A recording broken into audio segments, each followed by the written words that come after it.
એક બીજું ફેમિલી પણ આવ્યું છે, એને મેં વચનામૃત કરવાનું કીધું તું. એ નાના નાના વચનામૃત સંભળાઈને કંઠસ્થ કરીને આવતો હતો પવન સ્વામી.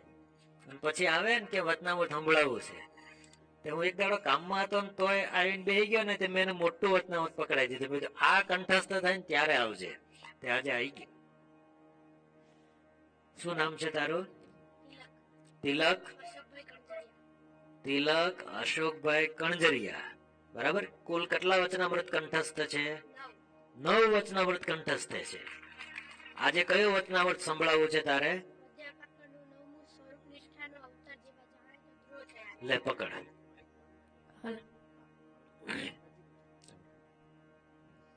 વડતાલવાસી શ્રી હરિકૃષ્ણ મહારાજ તથા કથાનું રસપાન કરાવી રહ્યા એવા ડોક્ટર સ્વામી તથા સર્વે પૂજનીય સંતો તથા વાલા હરિભક્તોને મારા ભાવથી જય સ્વામિનારાયણ. સ્વામિનારાયણ હરે, સ્વામિનારાયણ હરે. અત્યારે અહીંયા જેટલા ભક્તો બેઠા છે તેમને પોતાનું એક 262 વચનામૃતમાંથી એક પ્રિય વચનામૃત હોવું જોઈએ. એમાંનું એક મારું પ્રિય વચનામૃત છે અંત્ય પ્રકરણનું 7મું વજ્ર નિખેલીનું. હું તમને આજે મધ્ય પ્રકરણનું 9મું સ્વરૂપ નિષ્ઠાનું અવતાર જેવા જાણે તો દ્રોહ થયાનું સંભળાવીશ.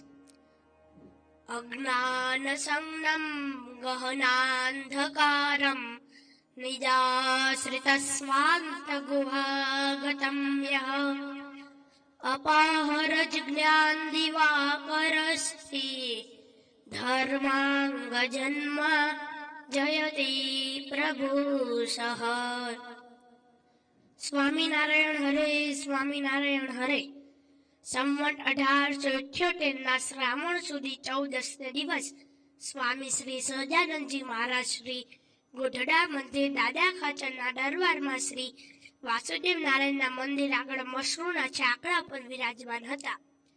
અને તે સમયે આનંદાનંદ સ્વામીએ પૂજા કરી હતી ને રાતાકીન ખામનો સુવડા પહેર્યો હતો તથા રાતાકીન ખામની ડગલી પહેરી હતી તથા મસ્તક ઉપર સોનેરી ફરતા છેડાનો કુસુંબી રેટો બાંધ્યો હતો તથા કમરે જરકસી સેલું બાંધ્યું હતું તથા ગુડાસપની રંગનો રેટો ખભા પર નાખ્યો હતો અને હાથે રાખડીઓ બાંધી હતી અને પોતાના મુખારવિંદની આગળ મુનિ તથા દેશ દેશના હરિભક્તોની સભા ભરાઈને બેઠી હતી. પછી મુક્તાનંદ સ્વામીએ કહ્યું છે કીર્તન બોલીએ. પછી શ્રીજી મહારાજે કહ્યું છે લ્યો પરમેશ્વરની વાર્તા કરીએ. પછી શ્રીજી મહારાજ બોલ્યા છે જ્ઞાન માર્ગ તો એવો સમજો કોઈ કાળે ભગવાનના સ્વરૂપનો દ્રોહ થાય તો થાય નહીં અને ભગવાનનું વચન કાંઈક લોપાયું હોય તો તે ભગવાનની પ્રાર્થના કરીને પણ છૂટકો થાય, પણ ભગવાનના સ્વરૂપનો દ્રોહ થવા દેવો નહીં. અને ભગવાનનું વચન કાંઈક લોપાયું હોય તો તે ભગવાનની પ્રાર્થના કરીને પણ છૂટકો થાય, પણ ભગવાનના સ્વરૂપનો દ્રોહ કર્યો હોય તો તેનો કોઈ રીતે છૂટકો થાય નહીં. માટે જે સમજ્યું હોય તેને ભગવાનના વચનમાં પોતાની સામર્થ્ય પ્રમાણે જેટલું રહેવાય તેટલું અવશ્ય રહેવું અને ભગવાનની મૂર્તિનું બળ અતિશય રાખવું છે. અને સર્વોપરી ને સદા દિવ્ય સાકાર મૂર્તિ અને સર્વ અવતારનું અવતાર એવું જે ભગવાનનું સ્વરૂપ તે જ મને પ્રાપ્ત થયું છે. અને જેમ જાણતો હોય ને તેથી જો કદાચિત સત્સંગમાંથી બહાર વિસરી જવાનું હોય તો પણ તેને ભગવાનની મૂર્તિમાંથી હેત ટળતું નથી. અને હમણાં તો સત્સંગમાંથી બહાર હશે પણ અંતે તો દેહ મૂકીને ભગવાનનું જે અક્ષરધામ તેને વિશે ભગવાનને સમીપે જશે. અને હમણાં તો સત્સંગમાં રહેતો હશે અને શાસ્ત્રના વચનમાં પણ રહેતો હશે, પણ તેને જો ભગવત સ્વરૂપની નિષ્ઠા પાકી નહીં હોય તો જ્યારે દેહ મૂકશે ત્યારે કાં તો બ્રહ્માના લોકમાં જશે અથવા બીજા કોઈ દેવતાના લોકમાં જશે, પણ તે પુરુષોત્તમ ભગવાનના ધામના વિશે નહીં જાય. તે માટે પોતાને જે સાક્ષાત મળ્યું ભગવાનનું સ્વરૂપ તેને સદા દિવ્ય સાકાર મૂર્તિ અને સર્વ અવતારનું કારણ અવતાર એવું જાણવું. અને જો એમ ન જાણે નિરાકાર જાણે અને બીજા અવતાર જેવા જાણે તો તે સ્વરૂપનો દ્રોહ કર્યો કહેવાય.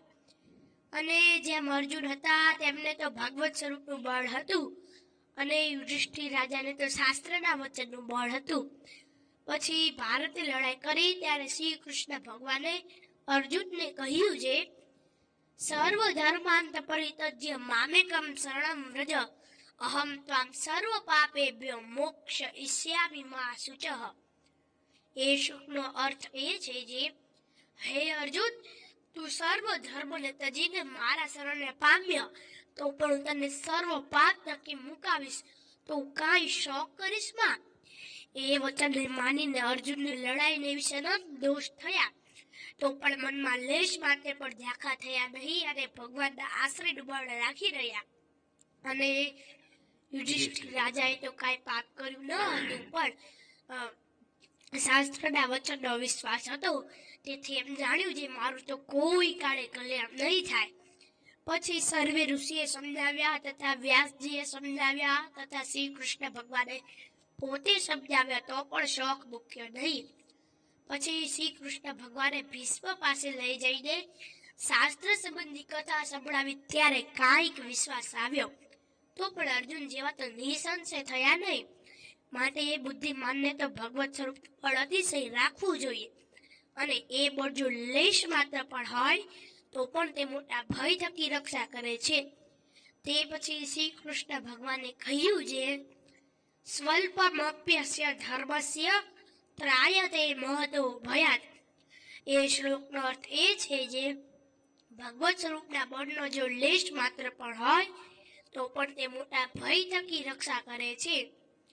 અને જ્યારે અર્જુને ભારતની લડાઈ કરી ત્યારે તે દિવસે કેટલીક જાતના અધર્મરૂપી મોટા મોટા ભય આવ્યા, તો પણ તે ભય થકી અર્જુનની રક્ષા થઈ તે ભગવત સ્વરૂપના બળના પ્રતાપે થઈ. માટે સર્વથી અધિક ભગવત સ્વરૂપનું બળ હોય એ જ એકાંતિક ભક્ત કહેવાય, અને તે જ પાકો સત્સંગી કહેવાય. અને શ્રીમદ ભાગવતમાં પણ આ જ વાત પ્રધાન છે. શ્રુતિ સ્મૃતિના ધર્મને કાંઈ તજાય તો તેની ચિંતા નહીં, પણ ભગવાનના આશ્રયને તજો નહીં. અને કોઈક એમ જાણે છે આ વાત કરીએ તો ધર્મ ખોટા થઈ જાય, પણ આ વાત ધર્મને ખોટા કર્યા સારું નથી. આ વાત તો એટલા સારું છે જે દેશ કાળ ક્રિયા સંગ મંત્ર શાસ્ત્ર ઉપદેશ અને દેવતા એટલા વાળા શુભ અને અશુભ એ બે પ્રકારના છે. એમાંથી જો અશુભનો યોગ થાય અને કાંઈક વિઘ્ન પડે, પણ ભગવત સ્વરૂપની નિષ્ઠા પાકી હોય તો તે કલ્યાણના માર્ગમાંથી કોઈ કાળે પડે નહીં. પણ ભગવત સ્વરૂપની નિષ્ઠામાં કાચપ્ય હોય તો જે દિવસે ધર્મમાંથી ચડી જવાય તે દિવસે જાણે જેવું નરકમાં પડી ચૂક્યો. માટે ભગવત સ્વરૂપનું બળ હોય તે જ પાકો સત્સંગી કહેવાય, અને એ વિના તો બીજા ગુણ બુદ્ધિવાળા કહેવાય. અને ભગવત સ્વરૂપની નિષ્ઠા પાકી હોય તેને તો શાસ્ત્રમાં પણ એકાંતિક ભક્ત કહ્યા છે. માટે આ સમયમાં સત્સંગમાં જેવી વાર્તા થાય છે તેને જો નારદ શંખાદિક અને બ્રહ્માદિક દેવતા સાંભળે તો સાંભળીને એમ કહે છે આવી વાર્તા તો કોઈ કાળે સાંભળી પણ નથી અને સાંભળશું પણ નહીં. આ વાર્તા તો ન ભૂતો ન ભવિષ્યથી એવી છે, અને અતિશય ઝીણી વાર્તા થાય છે તો પણ અતિ સ્થૂળ બુદ્ધિવાળાને પણ સમજાય છે. આવી મૂર્તિમાન વાર્તા થાય છે. માટે આ સમયમાં સત્સંગમાં જેને પ્રતીતિ આવી છે તેના તો પુણ્યનો પાર આવે એમ નથી. માટે સત્સંગી હોય તેને તો પોતાને વિશે કૃતાર્થપણું માનવું જોઈએ. અને જેને ભગવાનને વિશે અતિશય પ્રીતિ તો હોય તેને તો આ વાર્તા સમજાય અથવા ન સમજાય તો પણ તેને કાંઈ કરવું રહ્યું નથી. અને જેને પરમેશ્વરને વિશે અતિશય પ્રીતિ તો ન હોય તેને તો જરૂર ભગવાનના સ્વરૂપનો મહિમા સમજવો જોઈએ. માટે જે ડાયો હોય તેને તો આ વાર્તા સમજી વિચારીને અતિ દ્રઢ ભગવાનનો આશરો કરવો એ જ મતથી સારમાં સાર છે. ઇતિ વચનામૃતમ ગઢડા બધા પ્રકારનું નામો જે તે થયું. સહજાનંદ સ્વામી મહારાજની જય.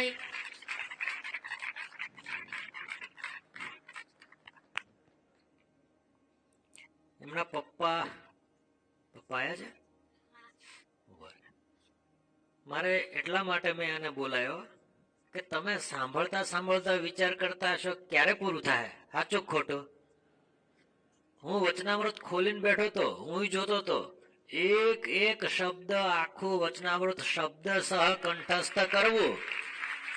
કેટલી ઉંમર છે તારી? 11 વર્ષ પૂરા થવાના છે, વેઇટિંગમાં છે 11 વર્ષ. લા યાર, કોણ શીખવાડે તને? હું જાતે પપ્પા કે કાતે કરી લે એટલે દરરોજ 5-5 8-8 લાઈન કરતો જાય. 5-5 8-8 લાઈન કરતો છે. આ આપણા મેમનગર ગુરુકુળના પૂજ્ય પુરાણી સ્વામી બાલકૃષ્ણદાસજી સ્વામી અને શાસ્ત્રી સ્વામી માધવપ્રદાસજી સ્વામીના સેવકો છે. નિયમિત વડતાલ આવે છે, ઉત્સવ સમયમાં આવે છે, સેવામાં આવે છે. સત્સંગી પરિવાર છે, શહેરમાં રહે છે, તો આટલું બાળકોનું ધ્યાન રાખે છે એટલે સત્સંગ ઉજળો છે. તમે એવા નસીબદાર હતા? આ ઉંમરમાં તમે હતા ત્યારે તમને આવું કોઈ શીખવાડ્યું હતું? તું નસીબદાર છો કે આવા ઘરે જન્મ મળ્યો, આટલી ઉંમરમાં તને 9 વચનામૃત કંઠે કરાયા. બરાબર? હવે 12 પૂરા થાય ત્યારે આપણે ફરી મળીશું. ઓકે? જય સ્વામિનારાયણ. આ મારું પ્રિય વચનામૃત છે. તારું અંત્યનું 7મું ને, વજ્રની ખીલીનું. આ મારું મધ્યનું 9મું. ઓકે? જય સ્વામિનારાયણ.